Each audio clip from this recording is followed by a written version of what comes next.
Hey party people, this is Charlie Gilkey from Productive Flourishing, and today I'm going to do something a little bit unusual. Kind of nervous about it because who wants to flip through slideshows and things like that. But last week I was watching CNN during my lunch break and just noticed that Wolf Blitzer was talking about the end of the Iraq War and his experiences there, which made me think about my experiences with Wolf being in Iraq.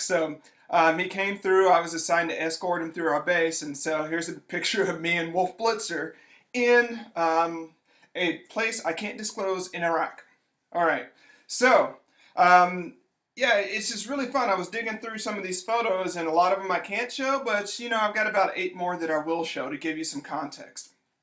So while I was there, I lived in an 8-man tent for, I don't know, 7, 8 months, and so I was a lieutenant, and we had to work out of our tent too because there wasn't enough space available to give us all workspaces, and there wasn't enough equipment too. So this was the desk that I did all of my planning and everything from.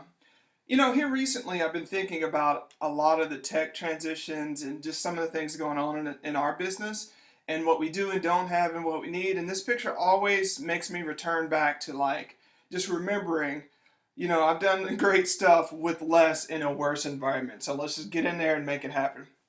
Interesting thing here, you'll notice a 2003 iBook, an iSight. We had a little bit of internet connection that a lot of times did not work and did not allow us to do any video chatting or anything, but I had it set up there just in case. When it did work, it was awesome, but that was like 1 out of 22 times. And then the trusty, dusty iPod, which I don't know. The iPod, and especially Jack Johnson, saved my sanity so many different times. I'm heavily indebted to music. I listen to a lot of music, and it just powers my soul. And so you see, I even take it with me there.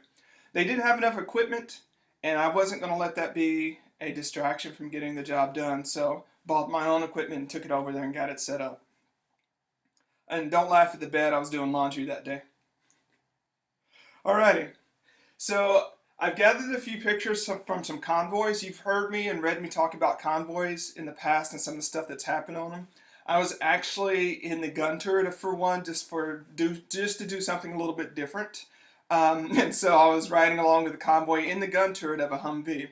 This is what it looks like going, like from back to front in a convoy. So we're a little bit tight. I think we actually had just started taking off, and so we don't have a proper spacing. But you can see how far it goes up to the front. I'm about midway through the convoy. Notice on the left side that we have civilian traffic coming the other way.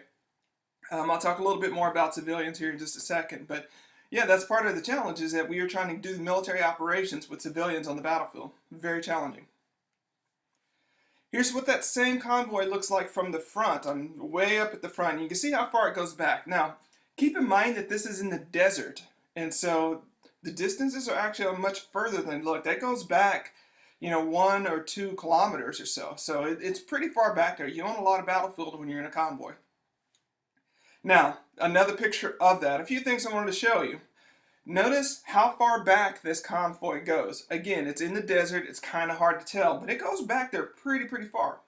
The second thing that I wanted to show you here is civilians on the side of the battlefield. This was a constant source of anxiety for us because sometimes they were just kids and women out there asking for food or water. Sometimes they left little explosive devices for you and made your day really bad. Or they were communicating with other people that left little explosive surprises for you too. And so it was just always a real challenging thing. And from a psychological point of view, this is challenging because you want to trust people, you want to help these people, but at the same time, you never know if they're friend or foe. And it's just really scary. So, a little bit on a few pictures of a convoy. Alrighty, here we go. This is me in that same convoy, actually. So, I was in the gun turret, so I have a squad automatic weapon. You normally would not see a lieutenant with a squad automatic weapon, but hey, we were doing things different. Now, I swear that those glasses make you see to hell and back. They're not sexy unless you live in Portland, but they're really good. Now, a couple things to keep in mind.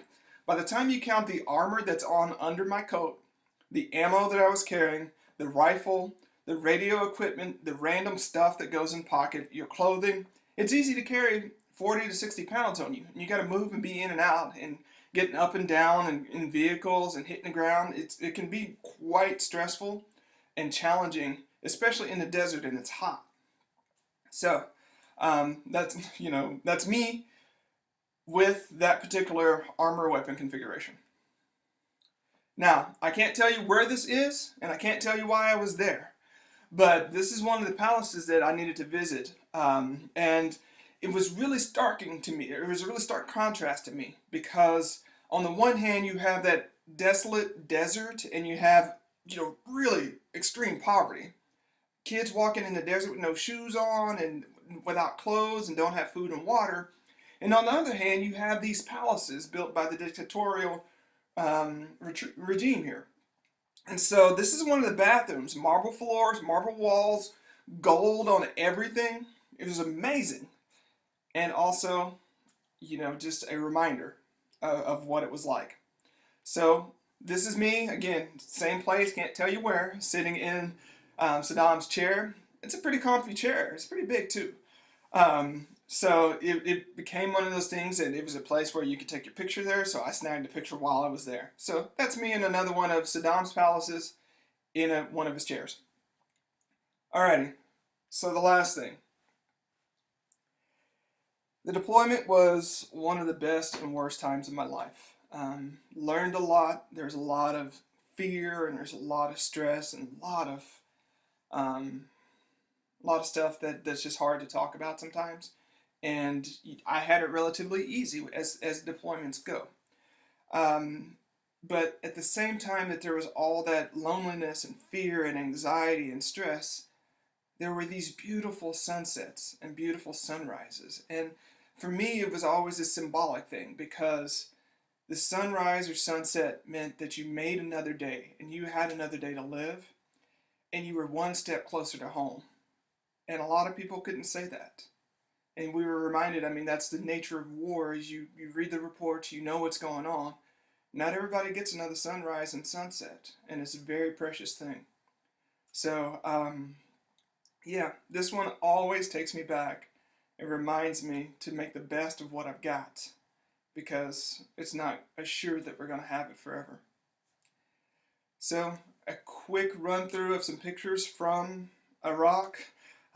Can't show you everything and don't want to make it too long, but I hope that you've enjoyed it and it helps take you there with me, because through all the headlines that we've been seeing about the Iraq War, you got to recognize, for a lot of people, it's more than just a headline. There's so much of their life invested in that. And I also want to say thank you for everyone who served in whatever capacity that you served. Have a good day, y'all.